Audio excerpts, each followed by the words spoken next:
Okay, so I just went to a camera show, found a Polaroid SX-70. For those of you who don't know, it's one of the earlier Polaroids, most sought after ones, where it's you can actually control the focus and things like that, so that's why it's more sought after. Found it a rough shape one, as you can see in the video already. So I already started taking the skins apart, or the faux leather, if you will, off in the beginning, and then got halfway through and then realized, you know what, maybe I should film this for anyone who's actually interested in recovering their old Polaroid SX-70. So as you can see, it's in pretty rough shape. It's gross brown, falling apart, brittle, fake leather. Like, honestly, I did a little bit of research beforehand, and based on my research, it always says that they actually were leather. But if this is what they consider leather, I don't know what they're actually using or not, I don't know. But to me, in my opinion, it was never leather. It was just some crap material. I don't know what it was. So it was just brittle, falling apart, and there you go. So I decided, you know what, I'm just gonna reskin this. It shouldn't be too hard. It was actually a lot more work than I expected, but I'm pretty happy with how it came out in the end. So as you can see right here, I have Q-tips. I have kind of like I think it was a paint scraper, like if you're scraping your walls or something. Got that for like $1. Just went into my washroom, got some Q-tips. As you can see in the left corner, there's some alcohol I'm using, and the yellow stuff that I'm actually pouring on right now at the moment, that's actually Goo Gone. That came in really great help for the entire thing. And this thing I'm actually using right now is some sort of wipe. I found 2 of them in my house just the same day I was actually working on it. I was having a lot of trouble getting off all this goo. It was just some electronic cleaner wipes or something like that. I don't know what they were specifically called, but if you can find something like that, they can help out a lot. And that scraper definitely comes in useful here too. I honestly can't remember what those wipes are called. If it comes to me, I'll definitely bring it up right now. But yeah, so right now I'm just going through wiping as much as that goo, like, because what they used as the adhesive, that's actually what it is. Those wipes I was using were adhesive remover. I think that's what that was called. So if you can find adhesive remover wipes, definitely try and find those, because they came in really handy in the end. So yeah, so when I was doing this, I was going back and forth between alcohol and also Goo Gone, and then every once in a while I would use these wipes. But I tried not to use those as much, just because I only had 2, right? But they worked really well. I didn't want to waste them and let them dry out before I finished the whole project. So going back and forth between the alcohol and the Goo Gone was supposed to try and get as much goo as possible off.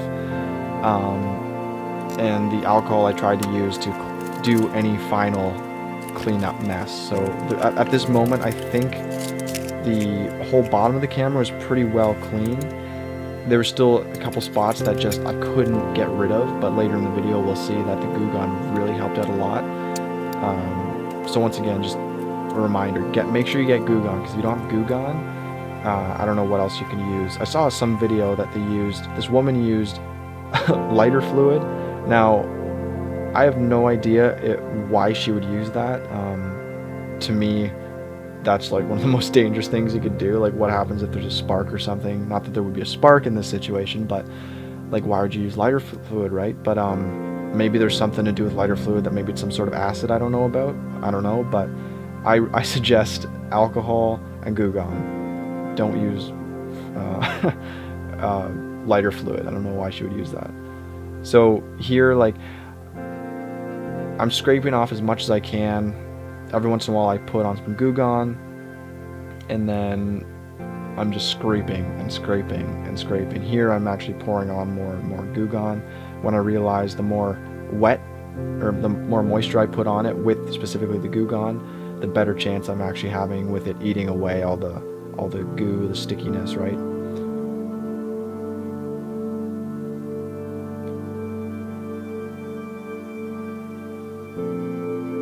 This piece is actually the toughest part for me, so when you actually do this, try to be as careful as possible, because remember, these cameras are super old, right? They're, I don't know, I think they came out in the later 50s all the way up to early 70s, I think. And this specific camera that I got, it wasn't the metal frame one. This one's plastic, so it's even more susceptible to damage, right, and easily brittle. So please try and just take your time and be careful with this, right? Because you want to use it. If you're actually doing this, you want to make sure it's all in working order and working condition, right? So you can just keep using it in the future.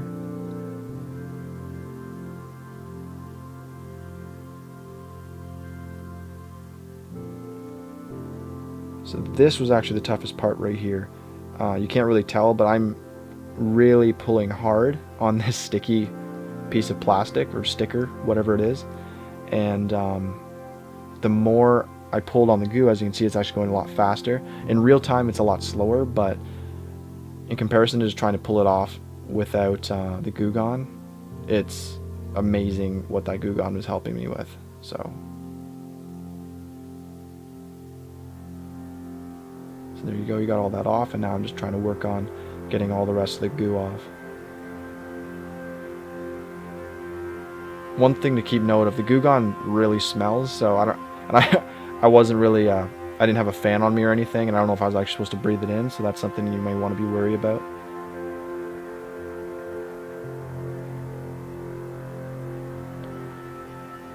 So just try and clean up as much as possible. Try and get as much Goo Gone off, because it just, that smell actually kind of sticks, right? So this part that I'm working on right now, the part that's just in front of the top lens area, if you will, those parts are, I would say, are probably the toughest to get into and clean, just because they're so tight, and you don't want to break anything, and you don't want to get anything into the cracks and inside the camera. That's something I was really worried about in this whole project. I just went a little bit Goo Gone crazy, and a little bit into it, I just kind of realized, wait a second, did I just get some Goo Gone in the camera? So try and be careful of what gets near the cracks of the camera.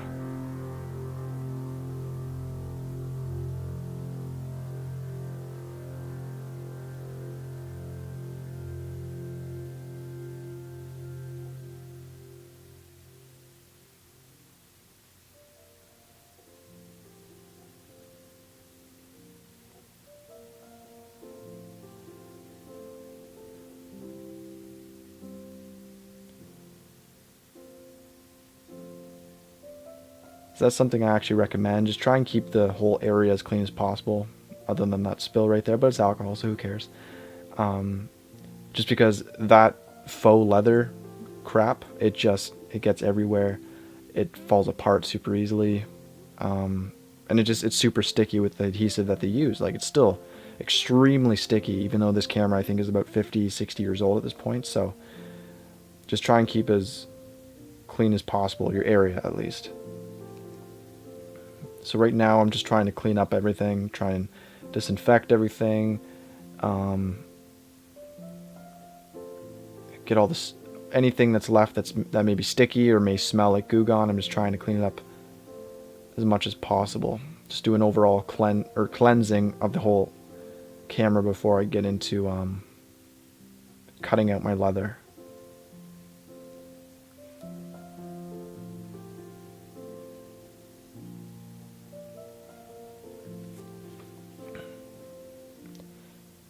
This is where I recommend, if you do find these adhesive wipes that I'm actually using, this is where you should actually use it, right at the end.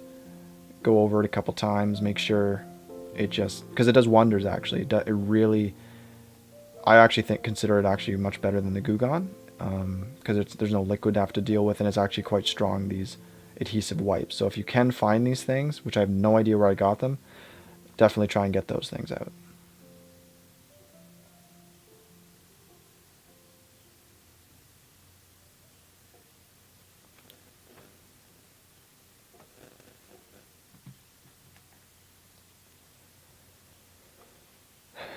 Right here, I believe I opened it up just so I can try and get in near the cracks and everything, just to make sure everything's pristine and clean and get rid of any goo gone specifically, I think it was. Because I went a little goo gone crazy, right? So.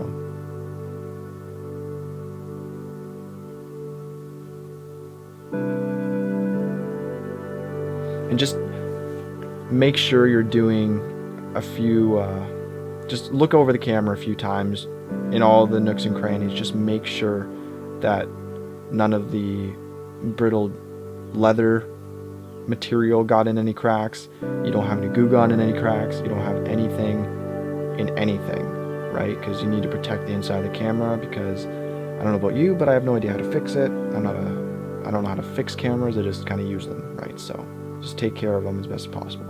So right here, the sheet I just put down, I actually printed out a diagram. This is what I recommend. You print out a diagram or a stencil so you can actually do it easily like this and cut everything out super easy. My issue is that I printed out, I don't know if it was the wrong one or I just didn't scale it correctly, but it came out basically twice as big as the camera. So basically what I did is I measured the actual camera, every part of it, including the original patches, and then I wrote them down on the diagram. And then what I just finished doing is I stenciled it out myself, just tracing everything.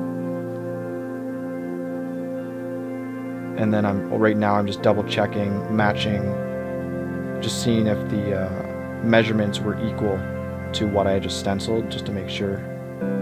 Always double check with these things, and even triple check, because this is where the important details come in.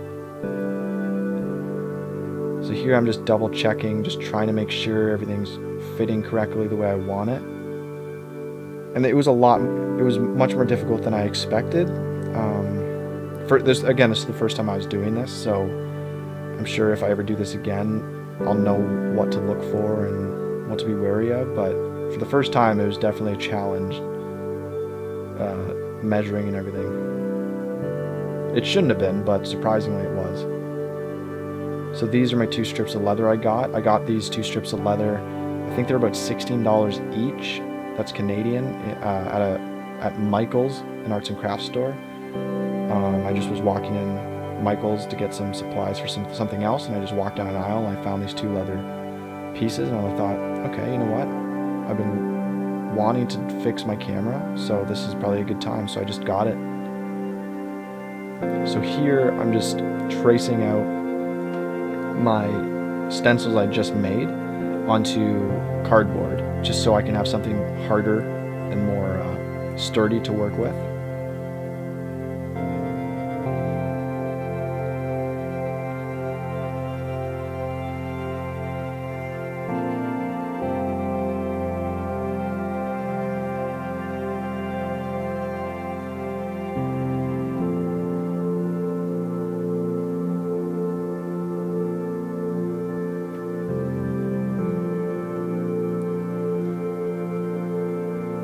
Again, I'm double checking, I'm placing them back on the camera, making sure it fits. If it doesn't, just making small adjustments. Because when you trace, right, and if you follow the line and cut right on the line, it's still going to be slightly bigger because you're tracing something, so it's going to be bigger than what the actual size of it originally was.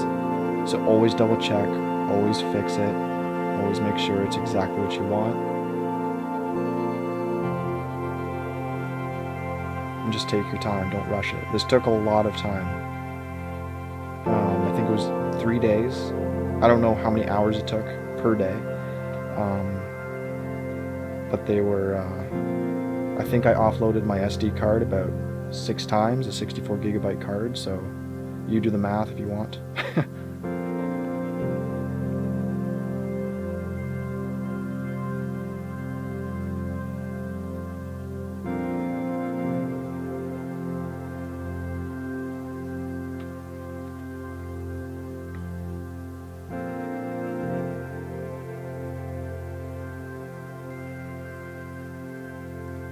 For me personally, the other than the fact that I had to trace everything myself and remeasure and remeasure and remeasure because my stencil that I printed out was way too big, the hardest thing for me was actually getting the corners, because on the camera the corners for where the pieces go, they're actually rounded, and when you're using scissors, you can't round them perfectly, right? It's not a machine, it's not a paper cutter or anything, it's just by hand trying to do it, and that was the most difficult part for me. So I think what I decided to do, if I remember correctly, is I made more square 90-degree corners, and I liked how it worked out. It still looked good in the end. So that's up to you what you want to do. You don't have to decide to do it exactly the way it originally was, but if you want, you can for sure.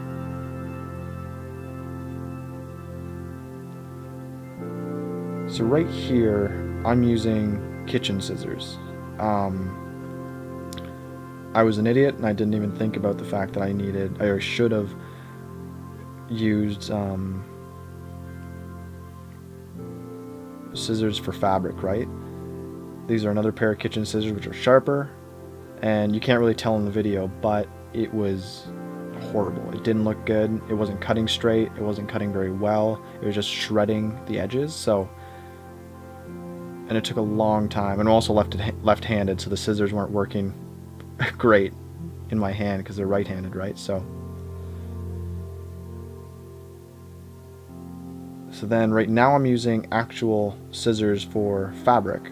That being said, they're too small for my hands. Again, they're right-handed scissors, and they're just not the correct type of scissors I need for the job. So what I recommend is just go to Walmart and get some scissors, some fabric scissors, or a fabric wheel, kind of like a pizza cutter, which you'll see later in the video. So the orange thing right in the middle, it's gray and orange. You'll see that I'll use it in a second, but that's actually a pizza cutter for fabric. Like, it actually works. It's a fabric pizza cutter. So that actually came in really handy. So as you can see, I'm about to cut. I even got a cutting mat. Those two things I think were, in total $30. You know, it became a quite expensive project, but if you wanted it done right, you definitely should get the correct tools. And if you already have them, that's awesome. You know, most people, most families at least, may or may not have a sewing kit, and in that sewing kit, hopefully you'll have some sewing scissors or something along those lines. So it shouldn't break the bank, but again, it's still kind of an expensive project.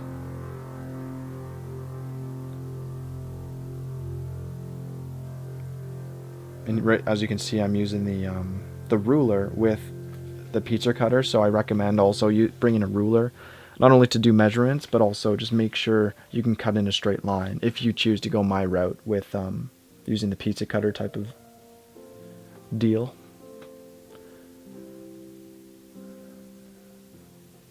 And just double check once you put it on there. Once you think you're finished cutting, put it back on, make sure it fits, and if it doesn't, just go back and fix it. And again, as you can see, I'm still doing it. I'm just making sure everything fits. Quadruple checking, basically. Because I do not want to get it stuck permanently on the camera and have to redo this all just because I didn't want to double check it.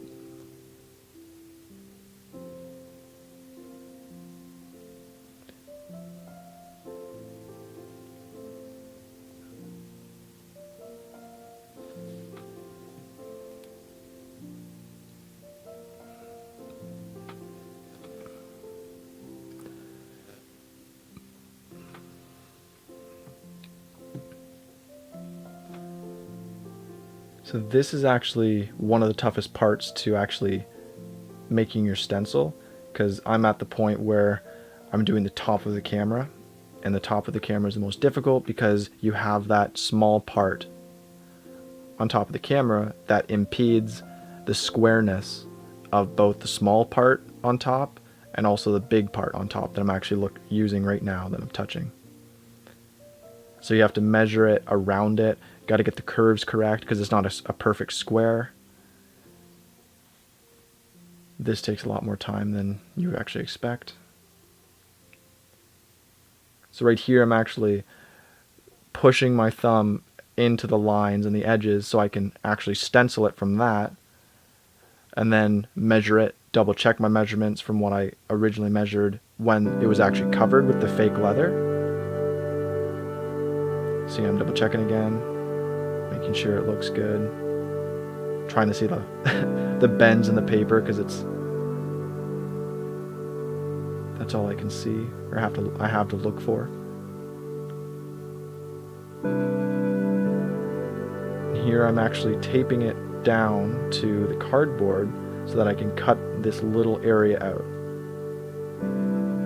See, so there's cardboard underneath that paper, and now I'm just trimming it so I can see the whole shape with the paper on it. So I can trim it to the exact specifications that I pressed onto the paper.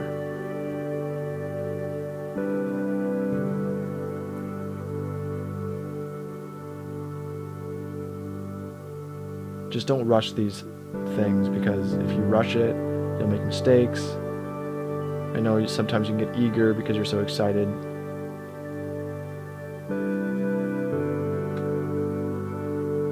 But just take your time.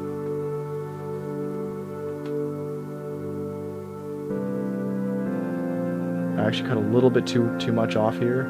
So little that you're going to see just how small of an error I made, how much I had to actually add back to the size. See, that was like 0.5 millimeter, or maybe a millimeter, I'm not even sure, but it was really small.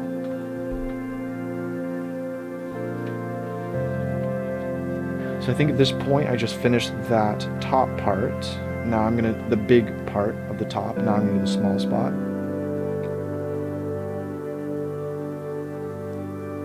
This one was my least favorite because I measured it, I don't know how many times I measured it, but it just wouldn't work. Actually, in the end, the two parts, the left and the right, one's a lot bigger than the other side, and that's, if I have one regret about it, that's definitely the one thing I wish I checked another couple more times, because I don't know how I missed it, but I guess I mismeasured or miscut. Just the one side is just way too big, or the other side is way too small. I can't even tell. I don't know which one it is.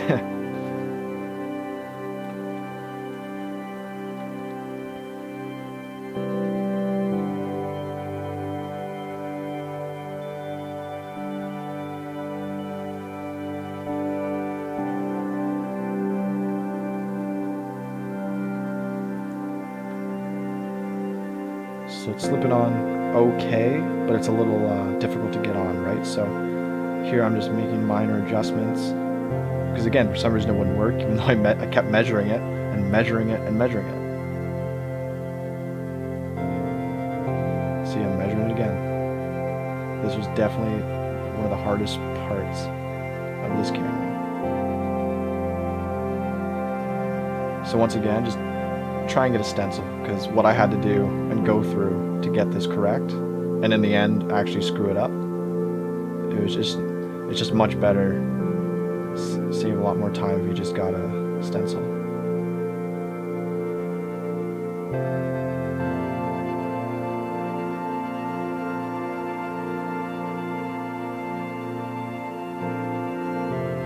So at this point I think it's actually working. Apparently not. Have to trim it again. There we go. So I think it's good now. So now we're actually getting it back to cutting this leather out. These are the tough areas though, because you don't want to stretch it or cut it incorrectly, because it's a different shape. It's not just simply a square or a full circle or triangle or anything. It's, well, in that case, that one's like the letter C, right? And you have to make sure that you cut it in a certain way so that it doesn't stretch it in a weird way that it skews it once you finally put it onto the camera. So the way I did it, I cut it in a full shape, like as you see. Then there I needed a flashlight because I just couldn't see the line I did.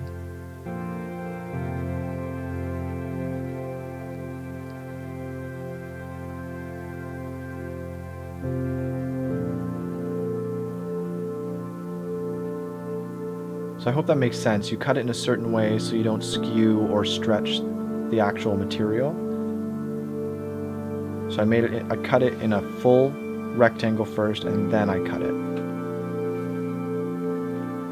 So I did it again right here. So a full square, a rectangle, whatever it is. I think that one's a square for that part. And then you cut into the square. This was actually tough, just getting these corners right, because even with this pizza cutter material or tool, it still was pretty difficult to get that to cut around those corners. So that's another aspect you really need to focus on, is just getting those cuts just right.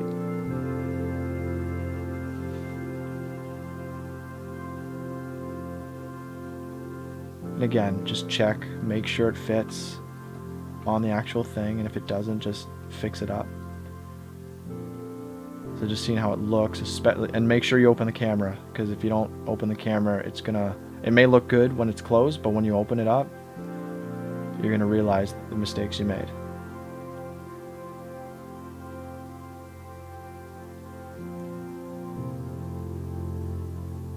Because that part that I was just cutting, that again, those are rounded. They're not squared. It's just not a perfect square. It's actually rounded on the edges. So you got to make sure you have some curve in there. I think I'm fixing the corners at this point.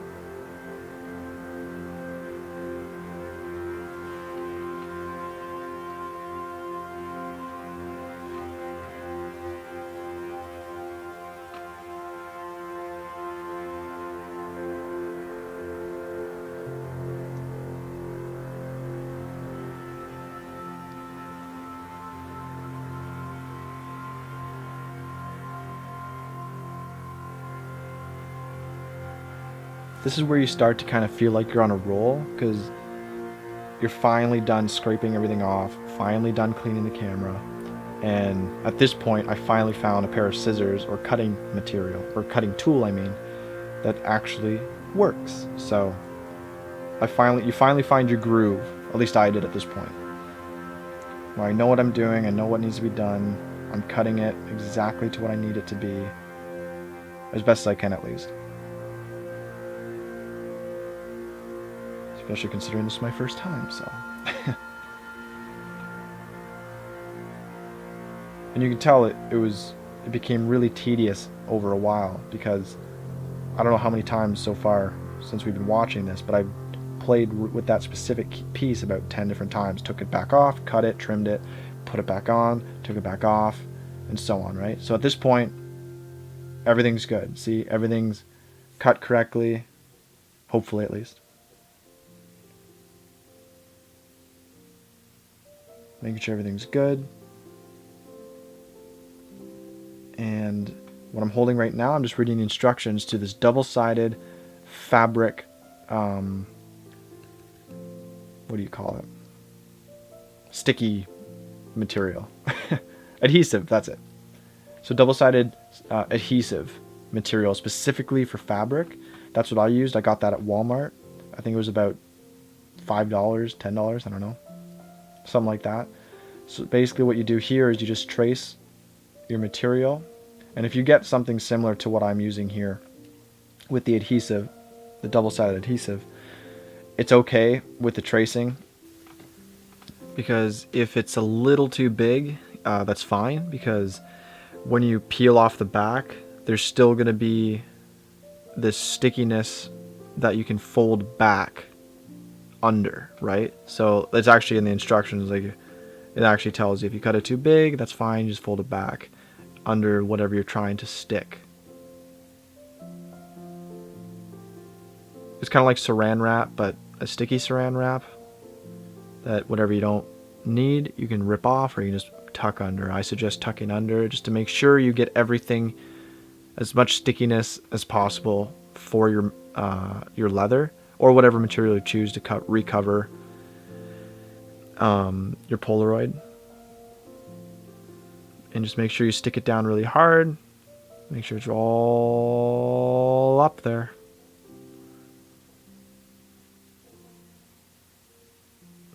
Make sure it fits, and then you peel it off. And for the first few of these, I did this just outside of frame, so you can't really tell or see what I mean by folding it under, but I hope that makes enough sense. You just fold under the sticky material back under your material, the leather in this case.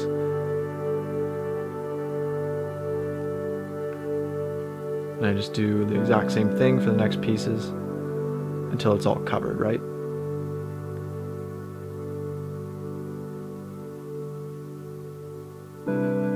Now here, I didn't have to be as precise as I said earlier.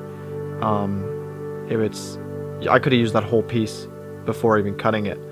Put it on that small piece of leather, take off the backing, and then straight up fold any leftovers that are outside of the edge, which would be a lot and kind of pointless and a waste of that adhesive that I could use for other things. But just I'm trying to get that point across that if you get this specific adhesive material that I'm using, it's super easy. You don't have to overthink it, and you don't have to be as precise as it looks like I am being at this point in the video or this process.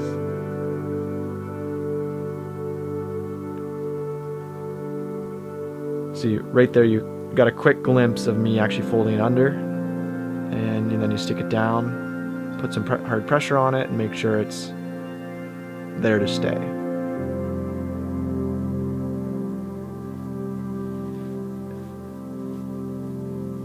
And here I'm actually just trying to do a last minute cleanup, because I think you can see it right there on the top where the red piece goes, that there's already some red pieces still on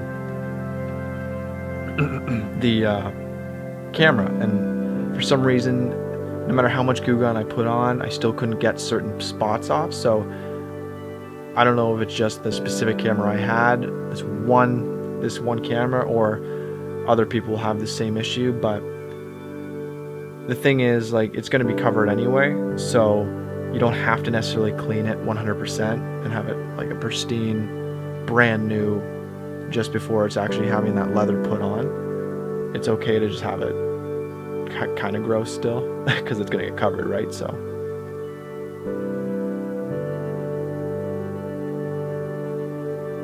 once again, I'm trying to be a little too precise here. I don't have to be. Just fold everything under. Just make sure you get all the stickiness you need. For this piece specifically, it was a little tedious. I think it's going to show in the video coming up of me trying to fold the stuff back.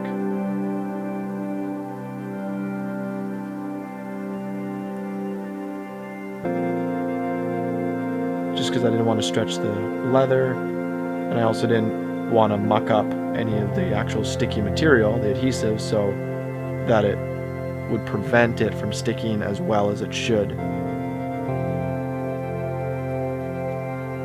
You can kind of see, not really, but it was a little tedious and annoying. Pressing it down, making sure it's stuck. Next piece.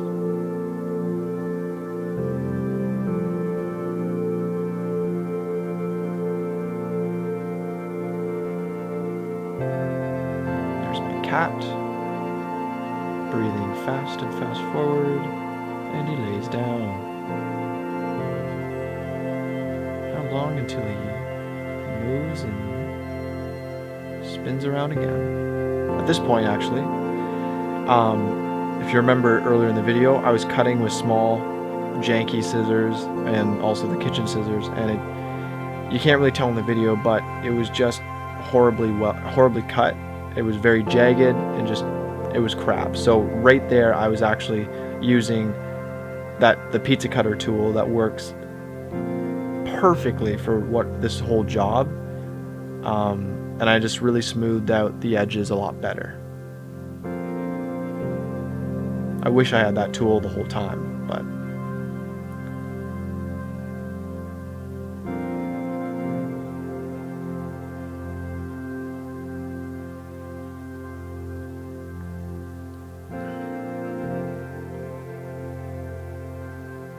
so right there I just tried to make it a little more straight, make sure it looked good, and still didn't look good apparently, so I just did it again.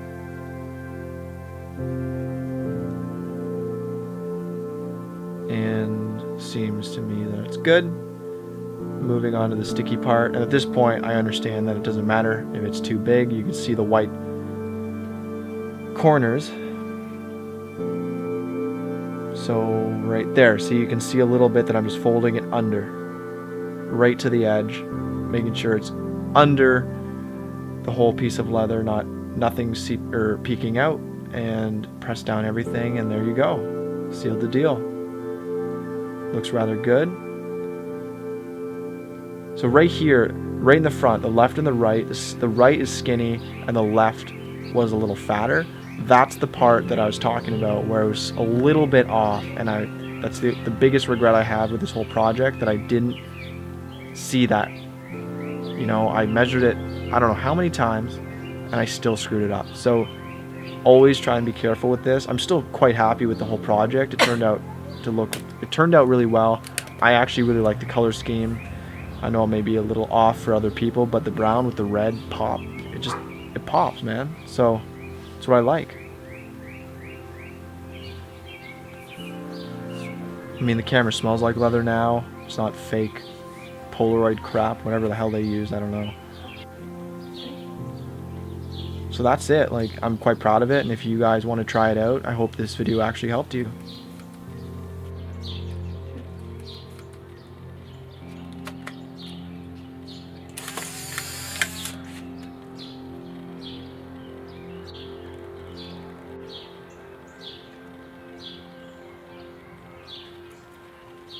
I don't know what it said, but it's really